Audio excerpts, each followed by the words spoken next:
Hello అండి. నేను మీ భవానిని. అందరికీ నమస్కారం.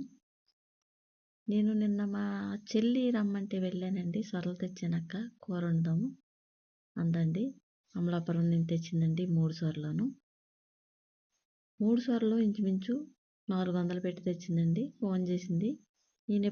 నేను తినలేదండి. సొరలు శుభ్రంగా కడుక్కుందండి.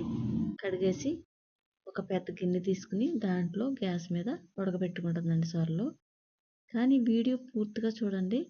మీరు సొర కూర వండుకోకపోతే కనుక ఈ రోజుల్లో సొరలు వస్తాయండి. ఖచ్చితంగా వండుకోండి. ఇది చాలా విపరీతమైన వేడండి. ఎటువంటి రొంపలు కానీ తుమ్ములు కానీ ఇవి ఏమీ ఉండవండి. ఒంటికి వేడి చేస్తుంది. అలాగే ఉడుకుతున్నాయి చూసారా, ఉడికిపోయినాయండి. సొరలు అయితే ఉడికిపోయినాయి.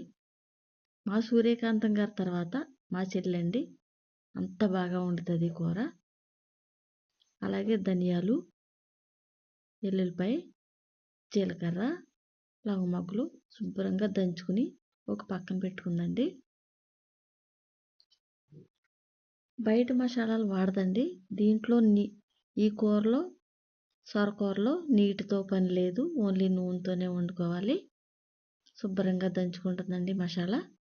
ఇలా దంచుకున్న తర్వాత మీకు సొర విషయం కూడా చెప్పాలండి, చెప్తాను. అలాగే ఉల్లిపాయలు, పచ్చిమిరకాయలు, ఎండుమిరకాయలు, కొత్తిమీర, జీలకర్ర, వెల్లుల్లిపాయ, దంచుకున్న వెల్లుల్లిపాయ వేసుకుందండి. ఇదేమో దంచుకునండి, అదేమో మామూలుగా వేయాలి. అలాగే సొర 3 సొరలు కదండి. 3 సొరలకి ఇంచుమించు పావు కేజీ నూనె పట్టిందండి. 12 స్పూన్లు 10 స్పూన్లు వేసిందండి. పావు కేజీ నూనె పడుతుందండి దీనికి.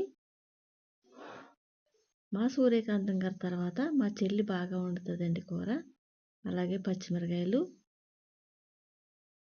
ఉల్లిపాయలు ఇంచుమించు 3 సార్లునండి 10 మంది తినొచ్చండి. రసం పెట్టుకునైనా సాంబార్ పెట్టుకునైనా 10 మంది తిన్నామండి మేము మొత్తానికి. మా చెల్లెళ్ళు, 2 చెల్లెళ్ళు, పిల్లలు, నేను ఎప్పుడూ తినలేదండి. ఫస్ట్ టైం తిన్నాను. అలాగే జీలకర్ర, వెల్లుల్లిపాయ కూడా వేసేసింది. శుభ్రంగా వేయించుకుంటుందండి.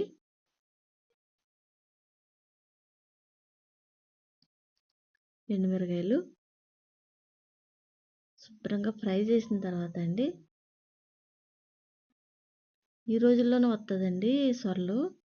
ఎందుకంటే దీనికి చేప అంతా చేసే ప్రాసెస్ ఏమి ఉండదండి. చెయ్యక్కర్లేదు. శంకులు తీయాలి, పులుసు గోకాలి అని ఏమి ఉండదండి. అలాగే మసాలా దంచుకున్న మసాలా కూడా వేస్తుంది. శుభ్రంగా ఫ్రై చేస్తుందండి.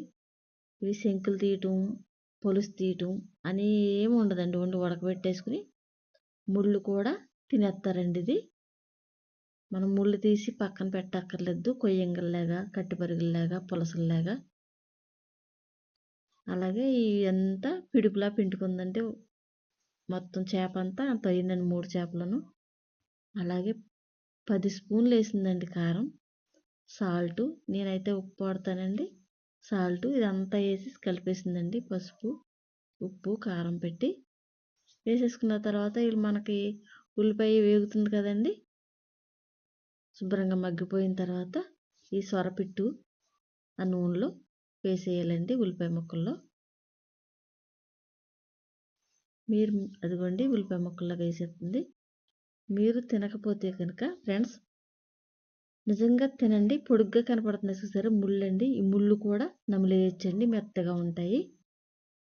ఇలాగే ఒక 5 నిమిషాలు ఫ్రై చేసుకున్నాం అనుకోండి, సొరపిట్టు రెడీ అయిపోద్దండి. ఆ రోజు రసం పెట్టింది మా చెల్లి. అయితే ఇలాగ ఒక 5 నిమిషాలు ఫ్రై చేసుకోవాలండి. అస్సలు నూనె వేయకూడదు. విపరీతమైన వేడండి ఇది. మీకు రంపలున్నా తుమ్ములున్నా వెంటనే తగ్గిపోద్దండి. ఈ కూర వండుకుని తింటే వారానికి 2 సార్లు వండుకు చూడండి. సొరకూర, పీతల కూరను. విపరీతమైన వేడండి ఇది. కానీ మజ్జిగ మాత్రం అస్సలు వేసుకోకండి. చేపల కూర తిన్నప్పుడు మజ్జిగ మాత్రం అస్సలు వేసుకోకండి. ఈ రెండిటికి పడవు. మజ్జిగ చేపలు తినకూడదు కూడా. అలా తింటే తెల్ల తెల్ల మచ్చలు వచ్చేస్తాయంటండి. అది కూడా చూడండి. అసలు చేపలు తిన్న రోజుని మజ్జిగ వేసుకుని తినకండి. అలాగే రెడీ అయిపోయిందండి. నూనె పైకి వస్తుంది కదండి. కూర అయితే అయిపోయింది. సొరపిట్టు కూర, అలాగే కొత్తిమీర, కరివేపాకు వేసుకుని దించేసుకోవడమేనండి. నా వీడియో నచ్చితే లైక్ చేయండి, షేర్ చేయండి, సబ్స్క్రైబ్ చేయండి. ఆ రోజైతే మేము రసం పెట్టిందండి చెల్లి, 10 మంది తిన్నాము. కూర అయితే చాలా చాలా చాలా టేస్టీగా ఉందండి. అదిరిపోయిందండి కూర. నేను నిజంగా చెప్పలేను. తింటే ఫస్ట్ టైం నేను తిన్నానండి. అదిరిపోయిందండి కూర.